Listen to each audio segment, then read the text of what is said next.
Oke, halo teman-teman. Assalamualaikum warahmatullahi wabarakatuh. Pada pertemuan kali ini kita akan banyak berbicara tentang mata kuliah multimedia bisnis. Jadi, goal dari mata kuliah ini apa sih?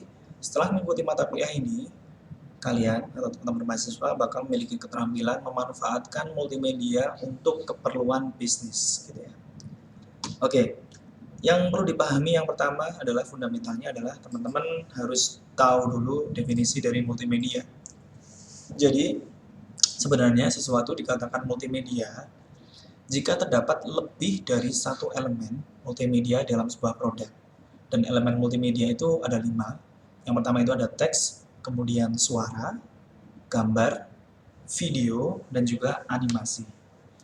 Kalau kita melihat elemen dari multimedia ini, yang berkaitan dengan gambar itu ada poin nomor 3, 4, dan 5. Ada gambar dan juga video. Video itu kan sebenarnya juga gambar bergerak, dan juga animasi itu merupakan gambar bergerak.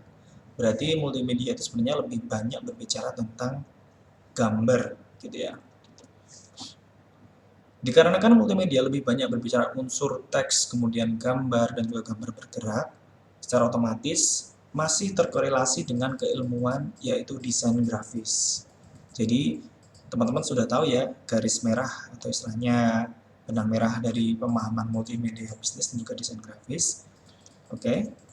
Lantas yang perlu kita pahami di sini adalah karena kita banyak bicara tentang desain grafis, otomatis profesi yang biasa dipakai itu adalah kemampuan atau kompeten seorang desainer grafis. Sebelum kita berbicara tentang kompetensi seorang desainer grafis, kita bicara sikap yang perlu dimiliki. Jadi berdasarkan pengalaman yang saya alami, sikap yang perlu dimiliki itu adalah pertama adalah empati. Empati di sini adalah mau mendengarkan. Jadi mau mendengarkan keinginan dari customer itu seperti apa, keinginan dari klien itu seperti apa. Kemudian yang kedua adalah mau terus belajar. Mau terus belajar ini merupakan suatu hal yang penting karena berdasarkan dari pengalaman saya miliki, dulu itu saya memiliki kemampuan membuat sebuah vektor wajah gitu ya. Itu zaman dulu banget ketika saya masih kuliah S1. Tahun berapa ya? 2000 berapa ya? Kalau nggak 2014, 2015 lah. Terus kemudian sekarang untuk membuat vektor wajah itu kita nggak butuh jasa seorang desainer grafis. Cukup menginstal aplikasi di Play Store kemudian sudah jadi vektor wajah gitu ya. Dan di situ saya merasa kemampuan yang saya gadang-gadang dahulu itu tidak bisa diterapkan di zaman sekarang. Itulah kenapa seorang desainer grafis itu harus mau terus berkarya dan juga mau terus belajar, mau mengembangkan kompetensi dan skillnya dan ngikutin tren yang sekiranya bisa kita pelajari. Gitu ya.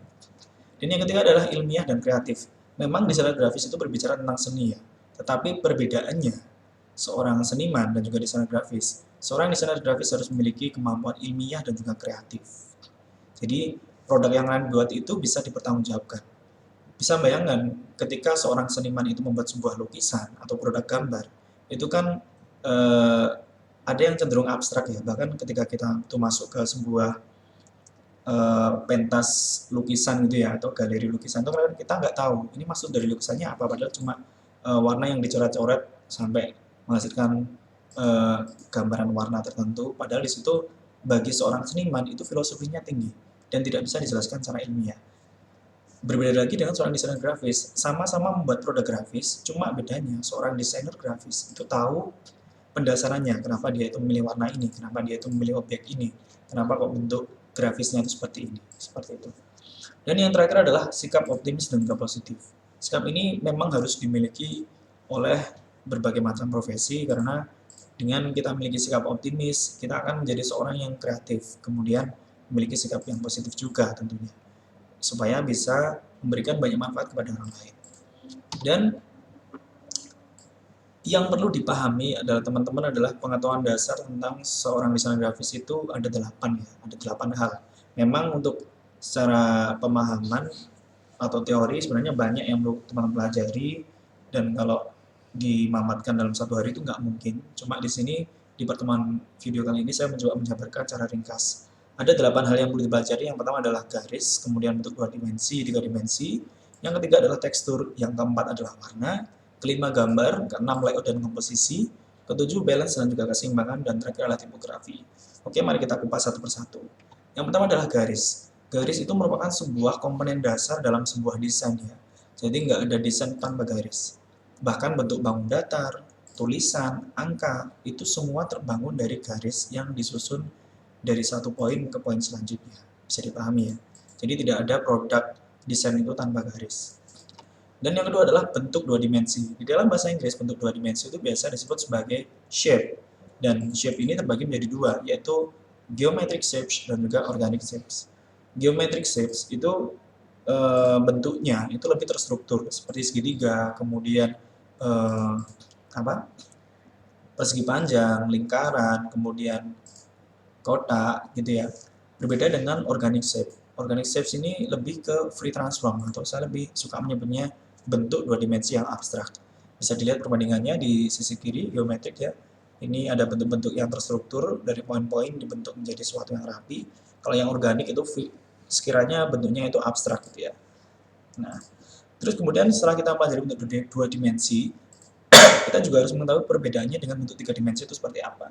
Biasanya bentuk tiga dimensi itu dalam bahasa Inggris disebut sebagai form, ya.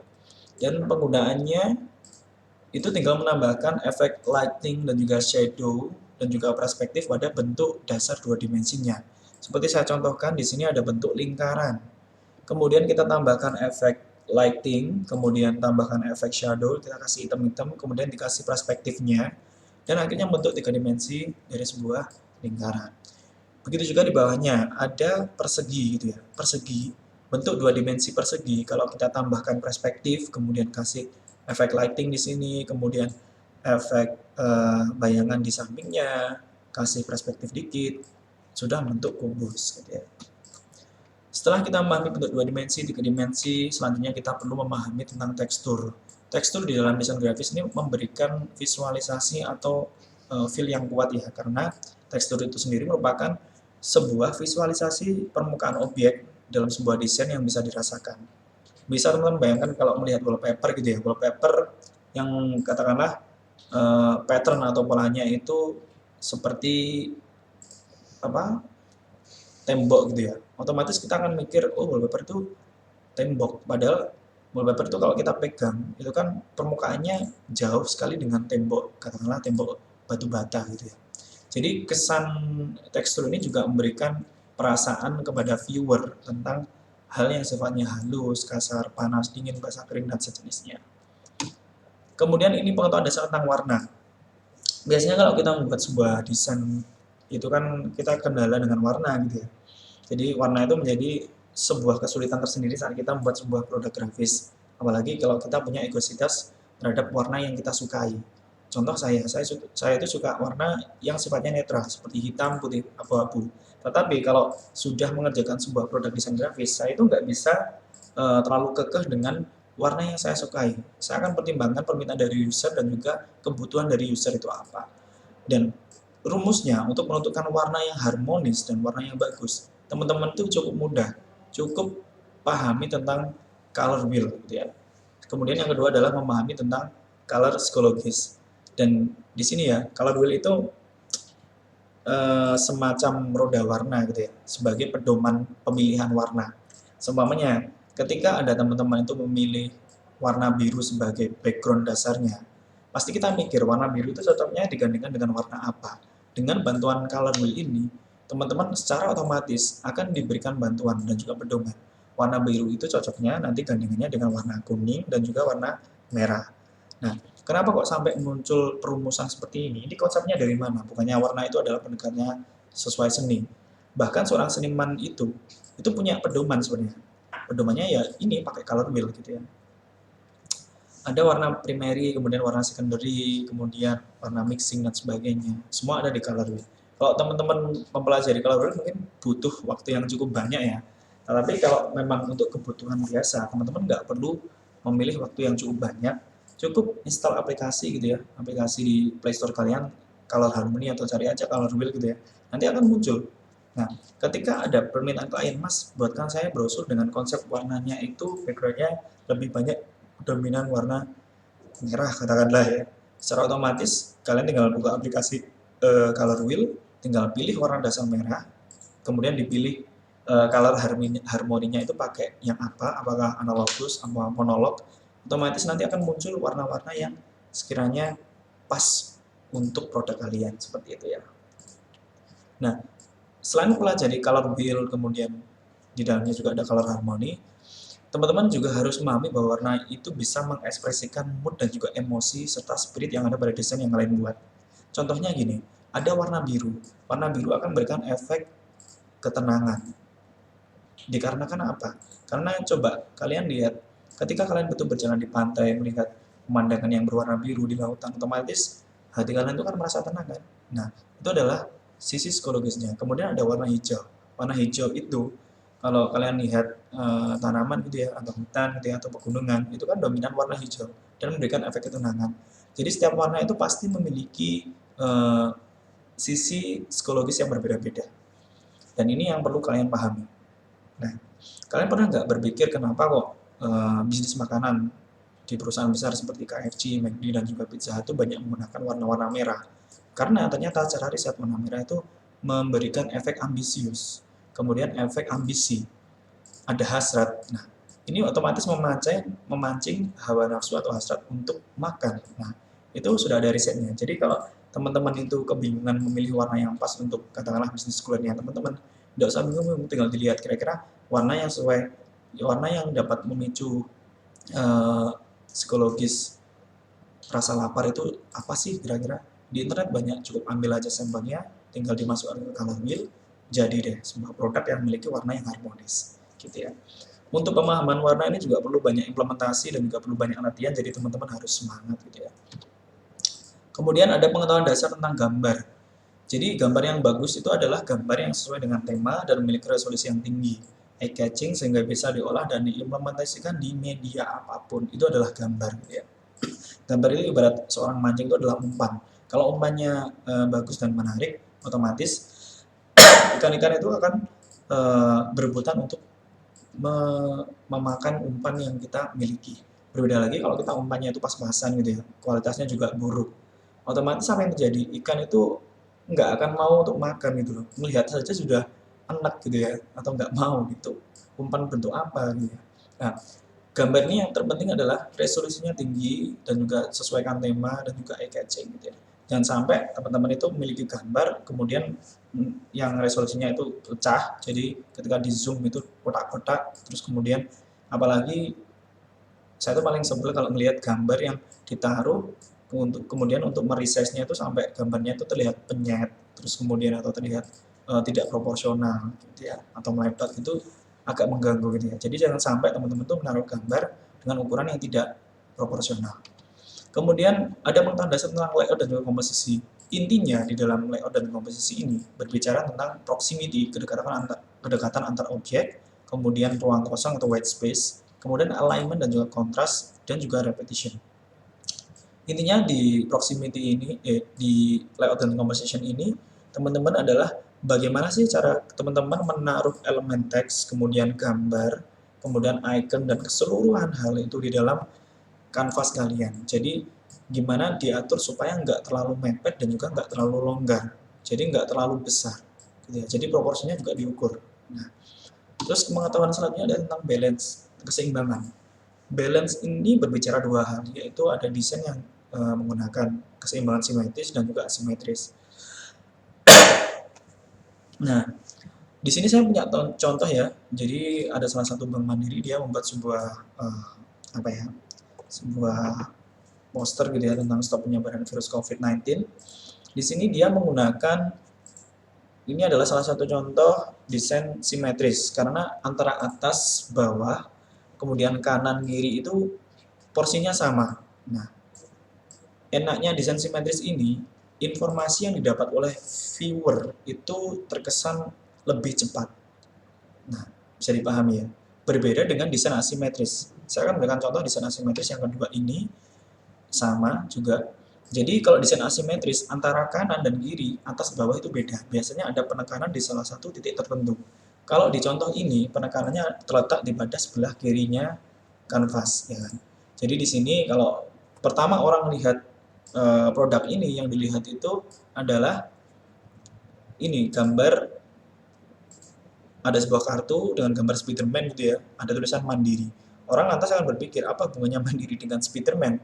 Terus kemudian orang kan lanjut larinya penglihatannya ke arah subjudulnya, yaitu penawaran spesial Emani Spiderman, dan juga detailnya di bawahnya. Seperti itu.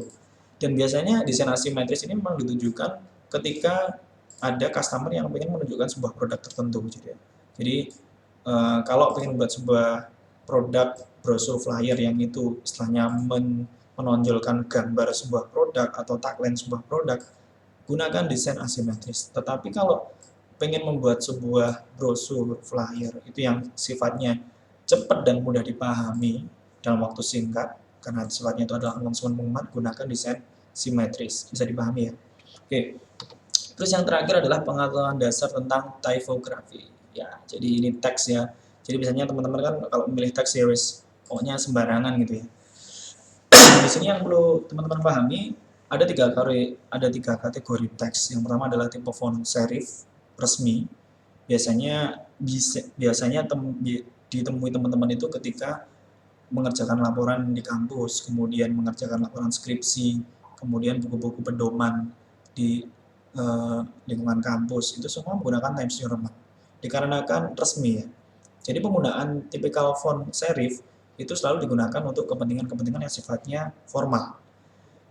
Serif ini ada contohnya. Jadi di huruf A ini, kalau dia itu tipikalnya serif resmi, itu pasti akan ada ekornya. Ekor ini sebagai titik formalnya atau istilahnya garis bantu penekanan ya.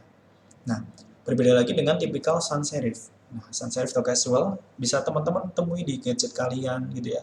Kalian amati tulisan di gadget kalian. Itu kan dia menggunakan tipikal font yang casual, yaitu sans serif gitu ya. Bahkan di PPT saya juga menggunakan tipikal font yang sans serif. Itu karena apa? Kenapa kok istilahnya gadget atau benda-benda elektronik itu menggunakan tipikal font yang sans serif? Itu dikarenakan lebih banyak kenyamanan di dalam tipe font ini. Dengan menggunakan tipe font yang sans serif, orang itu akan betah berlama-lama melihat tulisan dan nggak merasa capek. Berbeda lagi dengan tipe font yang istilahnya serif atau resmi. Bayangkan kalau teman-teman itu di gadgetnya teman-teman semua tulisannya pakai yang serif, katakanlah Times New Roman. Apa nggak capek melihat? Mesti kan capek gitu ya. Nah, seperti itu. Terus kemudian yang terakhir adalah jenis font display atau tekstur. Ini biasanya bentuk hurufnya itu ada kayak semacam efek darah, kemudian ada efek 3 dimensi, itu adalah display tekstur grafik ya, dan pemakainya istilahnya dipakai pada event-event tertentu. Terus kemudian untuk membuat sebuah produk yang bagus, itu teman-teman nggak usah pakai banyak menggunakan tipe font ya, cukup gunakan jenis fontnya itu 2-3, katakanlah dalam satu produk itu teman-teman boleh pakai Times New Roman atau Arial, udah cukup 2, atau karena tambahan 3 pakai Calibri gitu ya, itu tidak apa-apa, tapi diusahakan tidak terlalu banyak jenis font ya. Oke. Terus kemudian, nah ini yang biasanya teman-teman temui kesulitan adalah ketika menentukan berapa sih ukuran dari judul, kemudian konten, dan juga footer ya. Di sini saya punya rumus golden ratio. Jadi pada prinsipnya golden ratio itu adalah bilangan desimalnya adalah 1,618. Golden ratio biasa digunakan oleh para seniman ya, dan juga istilahnya para desainer grafis untuk membuat sebuah produk grafis yang itu nyaman untuk dilihat. Nah, bilangan desimal dari golden ratio itu adalah 1,618. Kuncinya, jika ingin menambahkan ukuran font, itu tinggal dikalikan dengan 1,618. Untuk mengurangi size dari ukuran font tinggal dibagi 1,618. Contoh, katakanlah saya punya font 10, ya kan? Kemudian saya ingin membuat font yang lebih besar dari 10. Maka saya harus mengalihkan 10 dikali 1,618. Nah, itu nanti akan ketemu size dari font yang punya golden ratio. Kalau pengen mengurangi size, tinggal ya 10 dibagi 1,618. Otomatis size di bawah angka 10 itu dapat. Nah, itu adalah sekilas pemahaman tentang fundamental dari desainer grafis dan juga kaitan dari multimedia bisnis ya. Untuk selanjutnya kita akan berbicara tentang konsep amati tiru modifikasi dan juga konsep AIDA. Kira-kira apa itu? Nanti kita akan lihat di pertemuan selanjutnya. Kurang lebihnya saya maaf. Assalamualaikum warahmatullahi wabarakatuh.